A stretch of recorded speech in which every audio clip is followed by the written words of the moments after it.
നമസ്കാരം, തേടേ ന്യൂസിലേക്ക് സ്വാഗതം. വേനൽക്കാലത്ത് ചർമ്മ പ്രശ്നങ്ങൾ ഉണ്ടാകുന്നത് പതിവാണ്. സൂര്യപ്രകാശം ഏൽക്കുന്നത് മൂലം നിരവധി നേത്രപ്രശ്നങ്ങളും ആളുകൾക്ക് ഉണ്ടാകാറുണ്ട്. അതിനാൽ വേനൽക്കാലത്ത് കണ്ണുകളുടെ ആരോഗ്യം സംരക്ഷിക്കുന്നതിനും വേനൽക്കാലത്തെ അണുബാധ ഒഴിവാക്കുന്നതിനുമുള്ള കുറച്ച് പൊടിക്കൈകൾ നോക്കാം.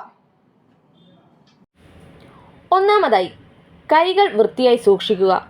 കണ്ണുകളെ സംരക്ഷിക്കാൻ വൃത്തിയുള്ള കൈകൾ ആവശ്യമാണ്. വൃത്തിഹീനമായ കൈകൾ കൊണ്ട് കണ്ണുകളിൽ തൊടുന്നത് ബാക്ടീരിയകൾ ഉണ്ടാകാൻ കാരണമാകുന്നു. ഇത് അണുബാധയിലേക്ക് നയിക്കുന്നു. അതിനാൽ പുറത്തുനിന്ന് തിരിച്ചെത്തിയ ശേഷം കണ്ണുകളിൽ തൊടുന്നതിന് മുമ്പ് എല്ലായ്പ്പോഴും കൈകൾ വൃത്തിയായി കഴുകുക. 2. വ്യക്തി ശുചിത്വം പാലിക്കുക. ശുചിത്വവും വ്യക്തിഗത ആരോഗ്യവും നിലനിർത്താൻ മറ്റുള്ളവരുടെ തൂവാലകൾ ഉപയോഗിക്കുന്നത് ഒഴിവാക്കുക. എല്ലായ്പ്പോഴും നിങ്ങൾ സ്വന്തം വൃത്തിയുള്ള തൂവാല ഉപയോഗിക്കുക. 3. സൂര്യരശ്മികളിൽ നിന്ന് കണ്ണുകളെ സംരക്ഷിക്കുക. സൂര്യനിൽ നിന്നുള്ള അൾട്രാവയലറ്റ് രശ്മികൾ നമ്മുടെ കണ്ണുകൾക്ക് ദോഷം ചെയ്യും. നിങ്ങളുടെ കണ്ണുകൾ സുരക്ഷിതമായി സൂക്ഷിക്കാൻ നിങ്ങൾ പുറത്തു പോകുമ്പോഴെല്ലാം സൺഗ്ലാസ് ധരിക്കാൻ ശ്രമിക്കുക. 4.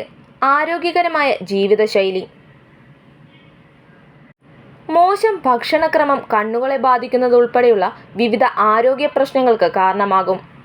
അതിനാൽ ജങ്ക് ഫുഡ് ഒഴിവാക്കുകയും ആരോഗ്യമുള്ള കണ്ണുകൾ നിലനിർത്താൻ സമീകൃത ആഹാരം തിരഞ്ഞെടുക്കുകയും ചെയ്യുക. 5. അമിതമായി കണ്ണുകഴുകൽ. ദിവസവും അമിതമായി കണ്ണുകൾ കഴുകുന്നത് ചിലപ്പോൾ ദോഷകരമായേക്കാം. അമിതമായി കണ്ണു കഴുകുന്നത് കണ്ണുകളിലെ ഞരമ്പുകൾ വരണ്ടതാകാൻ കാരണമാകുന്നു. അതിനാൽ കണ്ണുകളിൽ അഴുക്കുള്ളപ്പോൾ മാത്രം വെള്ളം ഉപയോഗിച്ച് കഴുകുക.